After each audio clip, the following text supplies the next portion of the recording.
Sayın yolcularımız, Samsun Çarşamba hava alanına hoş geldiniz. İlk ışıkları sönünceye kadar kemerlerinizi çözmeyiniz ve yerlerinizden kalkmayınız. Lütfen arken el bagajlarınızı yanınıza almayı unutmayınız.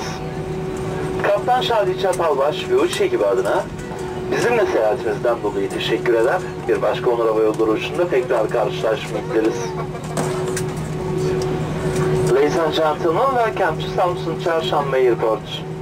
Please remain seated with your seatbelts fastened until seatbelt signs are switched off.